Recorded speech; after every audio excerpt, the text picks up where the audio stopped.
सरकार से मोदी जो भी योजना लागू कर रहा है उसका लाभ हर एक नागरिक को मिल रहा है, चाहे वो कोई हो, सिख ईसाई मुसलमान हिंदू कोई भी हो, सबको मिल रहा है। पिछली बार सरकारी पायलट की वजह से आई तो अशोक गहलोत साहब को बोलो अब के सरकार लाके बता दे। अपन तो केवल बीजेपी को वोट देंगे बस, कुछ तो रीजन महंगा हो चाहे कुछ भी हो, हम देश हित में वोट देंगे पर बीजेपी को बस। अगर मोदी जी अगर अच्छा काम करते हैं हम उसके लिए भी तारीफ करते हैं। ऐसा नहीं कि हर काम मोदी जी बुरा कर रहे हैं, कुछ तो हमारी भी गलती होगी ना।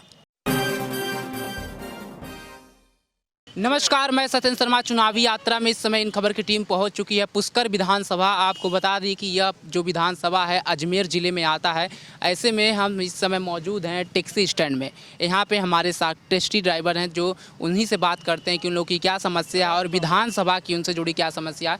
आप लोगों की क्या समस्या है? जिस तरह आपके राज्य में, देश में सबसे ज़्यादा पेट्रोल डीजल महंगा होता है, आप लोग टैक्सी चलाते हैं, तो कितनी समस्या ये देखो, टैक्सी में, डीजल में और पेट्रोल में यहाँ सबसे ज़्यादा हर स्टेट से ज़्यादा यहाँ रेट ज़्यादा है। 5-6 रुपये लीटर डीजल में, 6-7 रुपये पेट्रोल में है। तो ये सबसे बड़ी समस्या ये है पेट्रोल डीजल की। और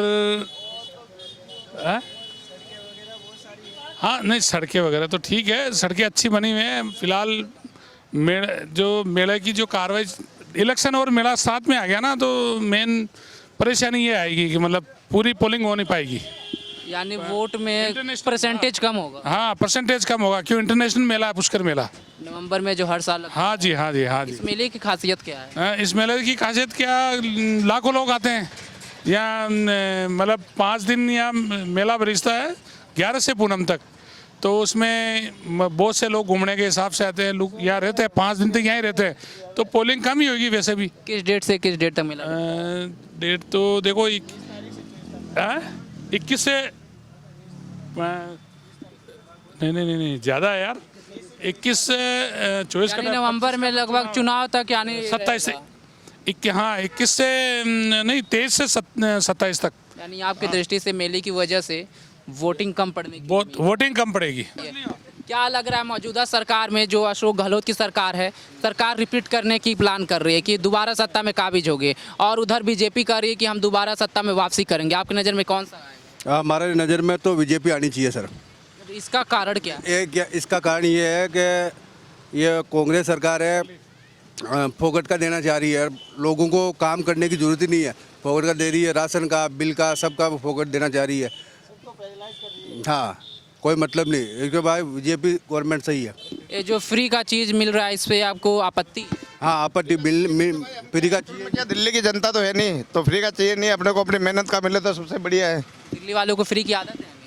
दे रहा है बिल्कुल, केजरीवाल फ्री का ही दे रहा है। और क्या, अगर आप दिल्ली से हो या आप रात दिन न्यूज़ चलाते हो तो आपको मालूम होगा कि दिल्ली में केजरीवाल फ्री में दे रहा है या क्या दे रहा है।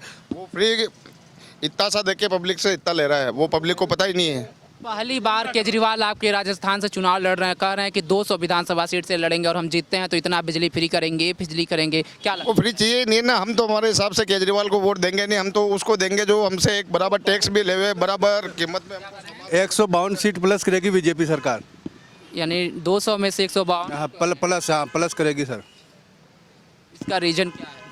सर वही है रीजन, गहलोत काम ही नहीं कराया कुछ। देखो, सड़कें देख लो, पेपर लीक देख लो, गवर्नमेंट जॉब देख लो, वैसे ही खूब जैसे पढ़े लिखे योग्यता लड़के वो खुद ऐसे घूम रहे हैं, सर्विस नहीं लग रही है। आप बात कर रहे हैं फ्री रेवड़ी की, ठीक है। जब से कोरोना टाइम आया है, कोरोना ख़त्म भी हो चुका है, लेकिन प्रधानमंत्री मोदी अन्न योजना के तहत अभी भी फ्री राशन बांट रहे हैं।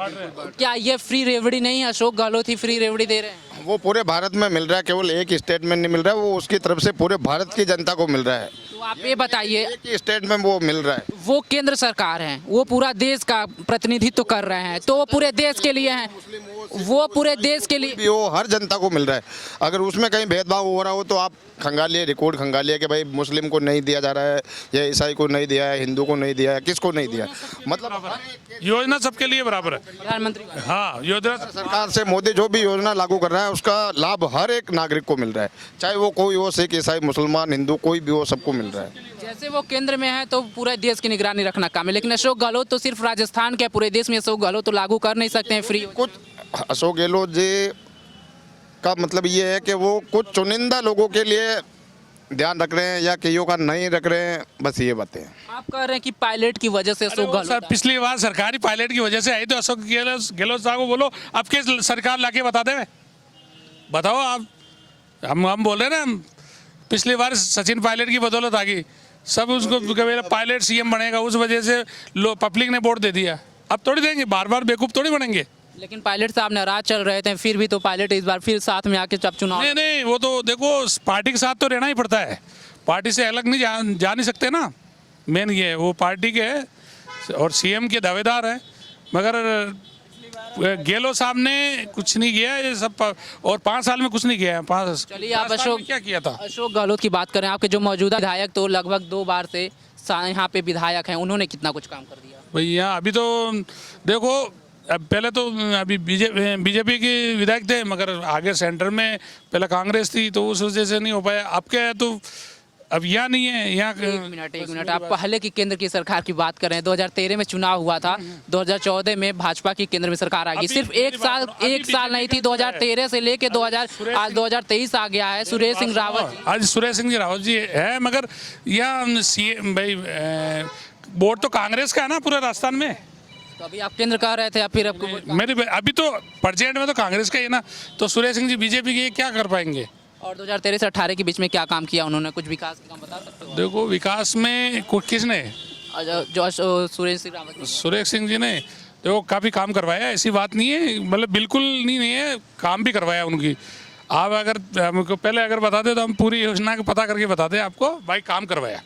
आप लोग बताइए, आप लोग टैक्सी ड्राइवर हैं, पर्यटक की दृष्टि से ये क्षेत्र माना जाता है, चाहे इंडिया के कई कोने से लोग आते हैं, चाहे विदेश से लोग आते हैं। यहाँ पुष्कर तीर्थ नगरी कहा जाता है, तीर्थराज कहा जाता है, लोग घूमने आते हैं। तो आप लोगों की क्या मांग है? हमारी तो कोई मांग नहीं है, हमारे तो बस ये है कि यहाँ की सड़कें वगैरह और हमारे पुष्कर को थोड़ा अच्छा बनाए, बेहतर बनाए, और बाकी और तो कोई मांगे नहीं है। और थोड़ा पेट्रोल डीजल थोड़ा महंगा है, बाकी और कुछ नहीं है। पेट्रोल डीजल के महंगे होने की वजह से कितना जेब पे नुकसान हो जाता है? नुकसान तो होता ही है। देखो सर, पहले 50% बच रहा है, अभी 30% बच रहा है, तो वो तो नुकसान ही है ना। हमारे को ये नुकसान किसी को तो है नहीं। सवारी है जो, वो तो पैसे वो ही देती है जो पहले दे रही है, कोई नया तो देते हैं तो वो आते नहीं है लोग। कितना इनकम हो जाता है एक दिन में, मतलब कुछ बता सकते हैं? इनकम तो यही है, कभी 1000 ही हो जाते हैं, कभी 2000 ही हो जाते हैं, कभी 5000 भी हो जाते हैं। यानी पर्यटक के ऊपर निर्भर करता जी है जी जी। इनका। आप बताइए सर, क्या लग रहा है आपको यहाँ का माहौल? क्या कर रहे हैं? अपन तो केवल बीजेपी को वोट देंगे बस। कुछ तो रीजन हो, महंगा हो चाहे कुछ भी हो, हम देश हित में वोट देंगे पर बीजेपी को बस। राज्य मुद्दा नहीं है देश नहीं, देश मुद्दा है बस, देश हित में वोट देंगे बीजेपी को बस। कोई भी हम मोदी को वोट देंगे बस। कैसा भी कैंडिडेट हो, अगर फूल की तरफ से खड़ा हो तो उसको ही वोट मिलेगा। यानी उम्मीदवार आप लोग नहीं देखेंगे, सिर्फ चुनाव चिन्ह देखेंगे? हाँ, चुनाव चिन्ह को भी नहीं देखेंगे, हम मोदी को देखेंगे। लेकिन मोदी तो आपके बीच में काम करने आएंगे नहीं, वो तो केंद्र संभालने, राज्य संभालने तो आएंगे। देश सुरक्षित है तो सब कुछ सुरक्षित है मेरे भाई, हम भी सुरक्षित है, आप भी सुरक्षित हो। अगर वो सुरक्षित देश को रख रहा है तो मैं सुरक्षित हूँ, आप सुरक्षित हो। इसका रीजन ये है कि आप खुलेआम यहाँ मेरा इंटरव्यू ले रहे हो और मैं आपको इंटरव्यू दे रहा हूँ। लेकिन स्थानीय मुद्दा का भी तो कुछ होता है। स्थानीय मुद्दा देखिए, एक ये नहीं है कि सारे नेता ईमानदार है या सारे चोर हैं। अगर जैसे मान लीजिए मोदी ईमानदार है तो उसके नीचे क्या कहते हैं, कुछ लोग भ्रष्ट भी है। अगर वो भी अपना कार्यकाल मोदी जैसा देखे तो देश को तरक्की करने से कोई नहीं रोक सकता है। और भी यहाँ पे लोग हैं, उनसे 2 मिनट बात करेंगे। आपकी नज़र में सर क्या लग रहा है, इस बार किसकी सरकार वापसी करनी है, और क्या आपके विधानसभा में काम नहीं हुआ है सर? किसमें राज्य में? राज्य की विधानसभा की बात कर रहे हैं आपकी। राज्य में तो अभी कांग्रेस चल रही है। और किसकी उम्मीद है रिपीट करने की है, आप फिर परिवर्तन का? जिस हिसाब से चल रही है, कांग्रेस अच्छा काम करके दे रही है तो कांग्रेस आ जाए। अभी ये जो आपके सहयोगी टैक्सी ड्राइवर लोग यहाँ पे हैं, वो लोग तो कह रहे हैं कि भाजपा आएगी। देखो, हर आदमी को अपनी बात रखने का वो है अधिकार, जो रखना चाहे उसके इच्छा। अशोक गहलोत की जो कई योजना चल रही है, महंगाई राहत कैंप हुआ, चिरंजीवी योजना हुआ, ग्रामीण इलाकों में इसका कहीं ना कहीं असर दिख रहा है, उस पर क्या राय है आपकी? अच्छा, वो अगर लोगों के हित के लिए तो बहुत अच्छा, हम उसके तारीफ करते हैं। अगर मोदी जी अगर अच्छा काम करते हैं तो हम उसके लिए भी तारीफ करते हैं। ऐसा नहीं कि हर काम मोदी जी बुरा कर रहे हैं, कुछ तो हमारी भी गलती होगी ना, हमारी भी कुछ गलती होगी। ऐसा थोड़ी ना मोदी जी गलत है, ये वो गलत कर दिया, ना ना ना। वो भी किसी निर्णय लेने पे उनको भी कुछ सोचना पड़ता है 4 बार कि भाई हम लें ना लें। इसलिए ऐसे अशोक गहलोत जी अगर अच्छी योजना काम कर रहे हैं तो हम तो आनी चाहिए सरकार, हम क्या मना करते हैं, आनी चाहिए। अगर राज्य में अच्छा काम करके दे रहे तो दोबारा आए क्या मुश्किल है, अगर इनका मुद्दा है आनी चाहिए। आपका विधानसभा का क्या मुद्दा, आप लोगों के जो काम यहाँ पे अभी तक नहीं हुआ है? हमारा अल्हम्दुलिल्लाह अभी तक तो अच्छा, सब कुछ अच्छा ही हुआ है। हम तो तारीफ़ करते हैं, जो हुआ अच्छा हमारे लिए तो अच्छा हुआ। हमारे ये 1 नंबर वार्ड में सड़कें भी बनी है और लाइटों के वगैरह सब अच्छा हुआ है अभी तक। तो अभी तक हम कुछ जो नहीं कहा है नहीं हुआ उसके लिए तो कैसे बोल दें, जो हुआ अच्छा हुआ, अभी तक तो अच्छा किया। तो हम तो यही कहेंगे अच्छा किया अशोक गहलोत जी ने।